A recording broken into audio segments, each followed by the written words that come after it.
Hello. Today's topic is something a little more philosophical on the existential side of things, but I still think you should give it a chance, even if it's not your cup of tea. I'm gonna try and get to the point a little bit because I kind of wrote everything, but I'm gonna read it off and then add my own input and whatnot. But today's topic is cogito ergo sum. I think, therefore I am. So, to start, radical skepticism is the idea that absolute certainty of anything is impossible. You cannot know if anything around you is real because you're only seeing out of your eyes, I guess, and you're only knowing what you can perceive. And it's only coming from your consciousness and your conscious brain and processing of certain situations, ideas, and I guess if I said situations already, but there's also things like the knowledge of the universe is impossible to know because it is possible that it is something beyond our human comprehension, which is something, a lot of people debate if there is any otherworldly and really big knowledge that we as human beings need to know. But if there is, it's probably something way beyond human comprehension and consciousness thinking. So it's also something that's kind of impossible to know.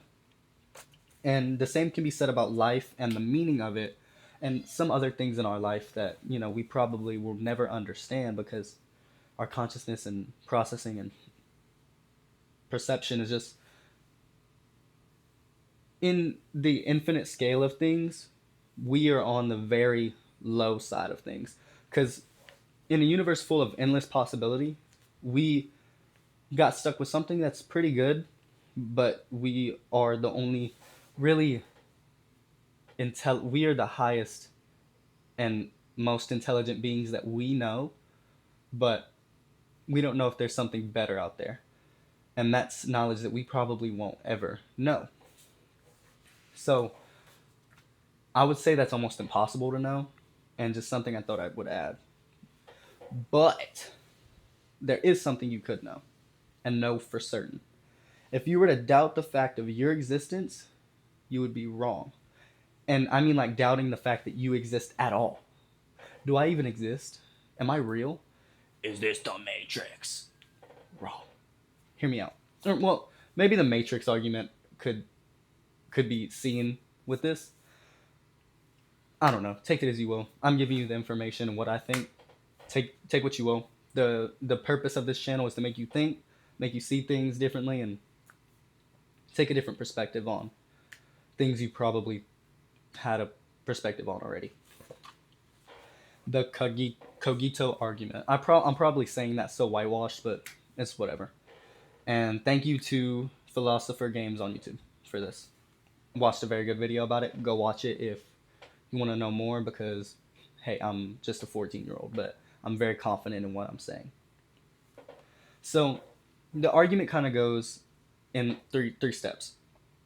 If I attempt to doubt my own existence, I am thinking, which this is where we start really getting into past the radical skepticism and the fact of doubting everything, including our own existence, which leads us into I think therefore I am, but kind of getting past the rest of doubting everything as a whole. But we'll get back to radical skepticism in a little bit and what that means with in the big scale of I think therefore I am is. But like I said, for the first part of the argument, if I attempt to doubt my own existence, I am thinking. 2. Thinking things exist. So, I think Rebecca's coming back. But thinking things exist. So, I mean, that's pretty straightforward and simple. Step 3, or not step 3. I'm reading this off like it's steps, but it's not steps. But part 3 of, I guess, the argument. Therefore, I exist. At the least, as a thinking thing. Because, like I said, thinking things exist, and if you were to doubt that on your own existence, then you would be thinking things exist. You exist at least as a thinking thing. So that comes from that argument basically makes up the whole idea of I think therefore I exist. I'm gonna be honest, I feel a little jittery. I don't know why. But if that explains, if I seem off, then that's probably why. I'm just a little jittery for some reason. But Rene Descartes came up with a thought experiment where if you were being deceived by an evil demon of what you're perceiving, there would have to be something to deceive. Example, a demon making you think that the sky is blue, even though it's actually purple. But we perceive it as blue because that's what we think. And that's proven by science. But this is just a thought experiment by a philosopher, so most people deem them crazy. Or making you think, or a demon making you think that you can't walk on water when really you can. So the thought experiment is just him thinking about, say there was a demon possessing me. I think this is pretty straightforward anyway, but just to give more of an idea on it, if I was living and I just had an evil demon possess me, and it were to try to deceive me about certain things, if I already thought I hated milk, and I knew that for all of my life, I hated milk and I never wanted to drink it, but the evil demon could deceive me into thinking that milk is, and I thought that milk was really nasty, but the demon decided to deceive me into thinking that milk is actually really freaking good and tastes amazing. Not true, just throwing stuff out there. But that's the thought experiment. Is the fact that you are being deceived, or the fact that you could be deceived, means that there's something to deceive, which means you exist because there is something to deceive. And that one thing we know can actually be for certain in our radical skepticism is that you and your consciousness exist. So I feel like this is really straightforward, and this might be a little short of a video because this is just me reading off a lot of stuff that I wrote and adding some input, but really, in radical skepticism, you're doubting everything, every little thing. You're doubting that love really exists, or your parents are real, or this is all the Matrix. But one thing you can be for certain in, if you were a radical skeptic, I don't know what you would call it, skeptic, I don't know. If you thought like a radical skeptic, oh my god, I can't get it. But radical skepticism, doubt everything, whatever. But one thing you can be for certain with, and I feel like I sound like a broken record, is your consciousness and the fact that you are real. Because you can doubt that everything is real. This remote isn't real. But you know what is real? Me. I think. Because you can go thinking about your day, oh, I should pick up a book that's sitting on Rebecca's counter. Thinking about decisions. But once you start doubting your existence, to prove that you exist, to doubt your existence means you're thinking, oh, look, what I think about it. You doubt your existence. That means you are thinking. Thinking things exist, therefore I exist. So just basically putting the cogito argument into one summed up thing, that is what I think therefore I am means. Not that I think I'm good at something so I am, or I think I want to be good at something so I will be or I am. That's not what it is. Not at all. That's what I used to think it was, but it's not. And I was going to use that like something motivational, but it's not. It's not at all. Holy voice cracks. But it's something about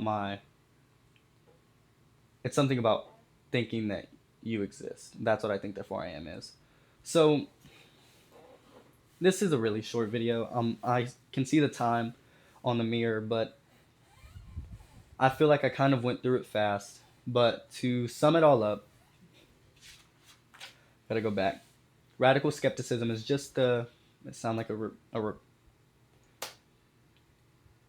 a broken record. Radical skepticism is the idea or idealism, I think, of doubting everything.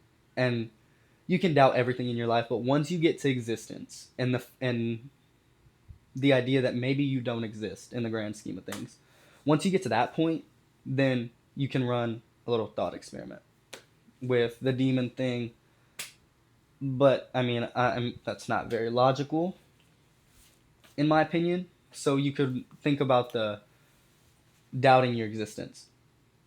The fact that you're doubting your existence means you're thinking, therefore, I am because thinking things exist.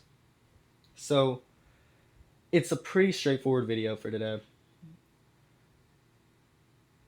I kind of went off about it quickly and went about it in the best way I know how, because I'm no scholar, I'm no professional, but it's something that interests me, and I hope this interests you into looking into different things and looking at something new and something you've never seen before, or different thoughts that you might not go about in your conscious daily life. But I really like the idea of I think therefore I am. I think it's awesome. But then it comes down to, Izzy, do you think it's real? Putting the notebook down. We can't prove anything exists. That's what I feel like. You can't prove anybody else's consciousness because you're only consciously perceiving out of your own experiences and perceptions, so you can't prove that anything or anybody else is consciously thinking or is by technicality real.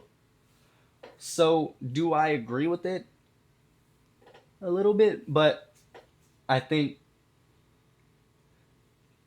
to cope, because a lot of the things that humans do is just a coping mechanism for the things that we can't answer in life. That's a different video, but just to throw that out there. As a coping mechanism, I just don't think about it, or in certain times I deny it. But in reality, it probably is true. I think it's true that you can't really prove that anything exists. And when I brought this up to Rebecca, I'm doing it while she's in the shower because she would hate this topic and idea, but because we talked about it before. And I mean, you can't prove anybody's existence, really. But I think it's only something that we, how do I word it? It's only something that we as a, I guess when I say it is you as an individual will know. You can't prove it to somebody else. You can't prove it to me. You can't prove it to your mama, your daddy, anybody. You can't prove it. So I think it's a very awesome idea. I think therefore I am, and the thought that went into it by the original philosopher that came up with it and thought about the whole thought experiment and the demon thing. Go watch videos on it. It's very awesome. I summed it up. I gave, I think, pretty good information. I might have been a little jittery, spoke a little fast, but please forgive.